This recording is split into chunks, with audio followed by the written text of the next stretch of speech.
Capivari, a gente falou ali de empreendedorismo, nós temos diversos exemplos, né, de pessoas que saem daqui e que constroem muito a partir Uhum, daqui.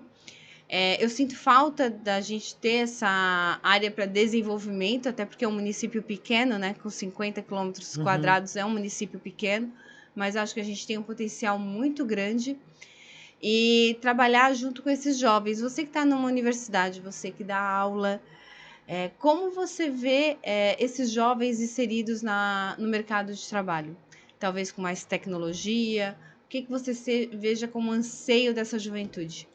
Eu acho que achar um lugar para eles, né? É normal, por incrível que pareça, quando eu penso assim que um jovem, uma pessoa vai decidir a profissão aos 16, 17 Acho um anos, cara, absurdo. devia ser mais tarde, sabe? Eu entrei na Então, faculdade mais tarde, sabia? eu entrei muito cedo, cara, mas eu tinha uma influência muito forte. Mas eu não imagino que eu sou um cara que não vou obrigar meu filho nem a fazer faculdade. Por quê? Porque tem profissões que não precisa. Eu obriguei meu filho a fazer Tem o técnico. profissões que tem. Se quer engenheiro, você tem que ter engenharia. Se quer ser farmacêutico, quer ser médico, quer ser dentista, advogado. Você precisa. Agora tem outras. E vou dizer, Karine, você sabe talvez melhor do que eu, tem profissões que nem existem hoje, que quando eles colocar no mercado de trabalho está em alta. Então, eu acho que assim, ó, a gente é uma realidade diferente da que eu e tu enfrentamos. É um mundo altamente dinâmico. A IA tá por aí, tá aí agora, a inteligência artificial. Tem esse grande porquê em programação agora, por exemplo, os programadores vai ter campo ou não, porque eu posso dar um prompt de comando para a IA, ela faz um programa de celular para mim, não preciso contratar um programador.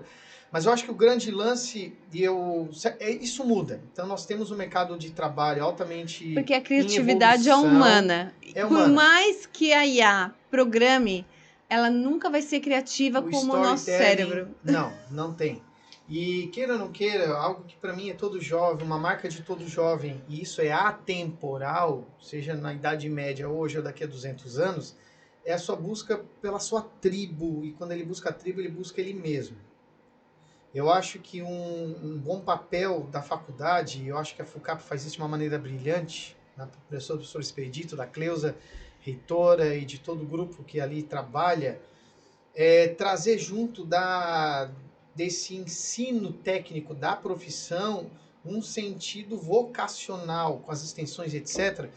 Mas falando a nível macro assim mesmo, eu acho que o desafio nosso é fazer o jovem primeiro, se ele sabe quem ele e o que ele quer, ou seja, se eu consigo colocar no jovem os valores corretos, não importa a profissão que ele vai escolher, ele vai ser bem sucedido.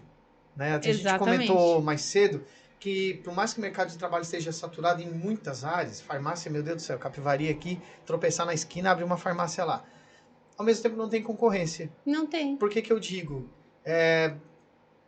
Pela pessoalidade, algo que, por exemplo, a gente preza muito na farmácia, né? Eu digo lá que o cliente não tem senha, ele tem nome.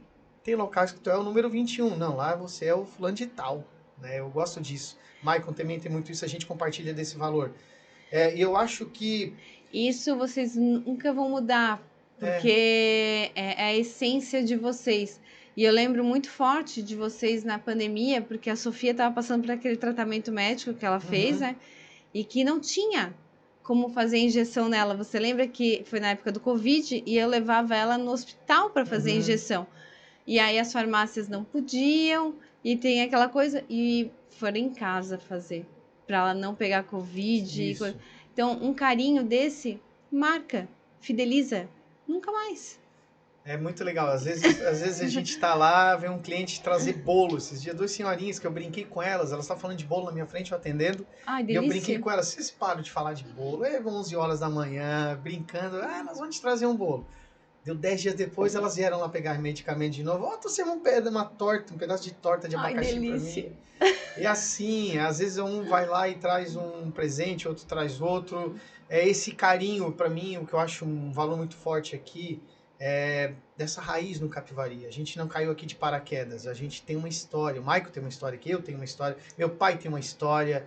E isso não tem concorrência. Eu acho que o jovem que hoje consegue se encontrar, tem uma frase que eu ouvi que eu gosto muito, que não é o futuro que puxa, é o passado que empurra.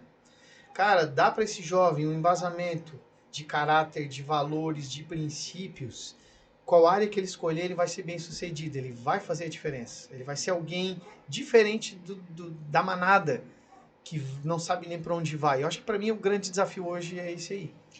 Eu vejo que hoje, para todo bom profissional, não há concorrência. Essa pessoa se destaca. Porque tem aqueles que fazem igual todo mundo, que vai lá, vamos supor, procura no Google a resposta, né?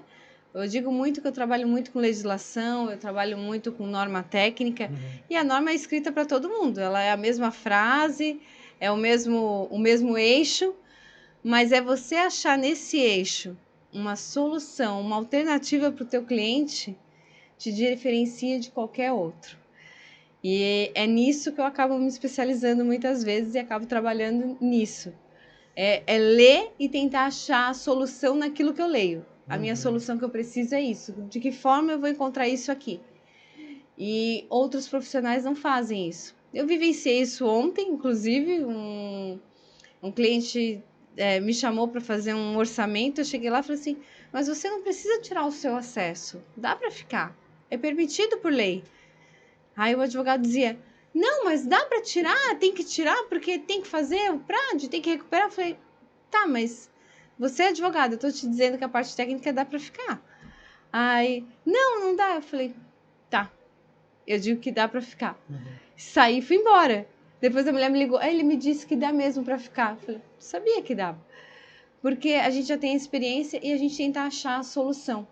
Então, vai ter profissionais de números, né? Principalmente quando eu fiz agronomia, eu escutava muito isso. Vai fazer agronomia, lá não tem área. Não é uma área plantada. Capivari não é uma grande commodity plantar, né? A parte agrícola aqui não é tão comum. Mas eu falei, eu vou terminar. E não fiquei um dia desempregada.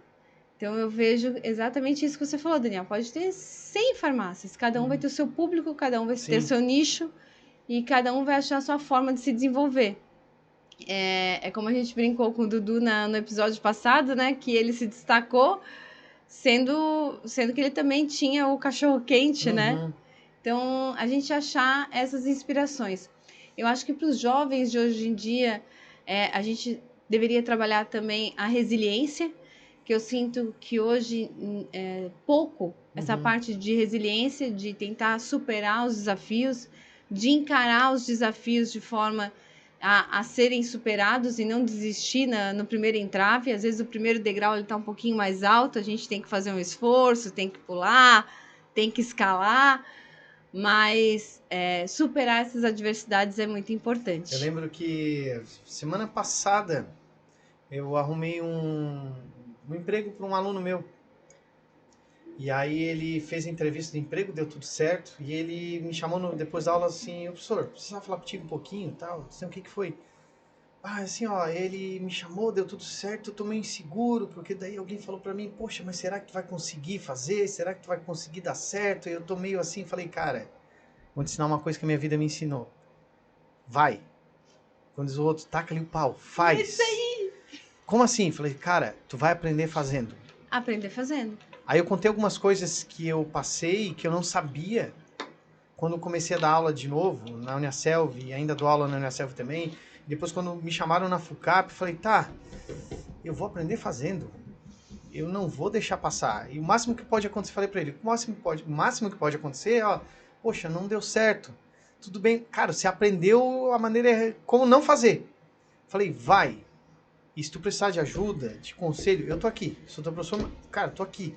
Então tá, então eu vou. E foi. Sabe, não esperar a resiliência. Não é esperar que o caminho vai estar pavimentado, é desbravar, cara. Eu vou aprender fazendo. Levantar. Eu aprendi isso de uma maneira muito forte com meu sócio também, né? O Douglas. Cara, aprende fazendo. E aquilo entrou de uma maneira, eu falei, é verdade, aprender fazendo. E foi o que me motivou quando eu abri a farmácia e me motiva até hoje, voltar da aula, vou aprender fazendo e vou. E aí a gente vai melhorando os processos, vai se melhorando, né? E a gente nunca tá pronto, obviamente. Mas, cara, aprende fazendo. Vai, seja corajoso. E às vezes falta coragem, ou então realmente o medo, a timidez, né? Mas eu não sei como é que vai ser. Não, ninguém sabe, cara. Ninguém sabe se vai estar vivo amanhã. vai e faz.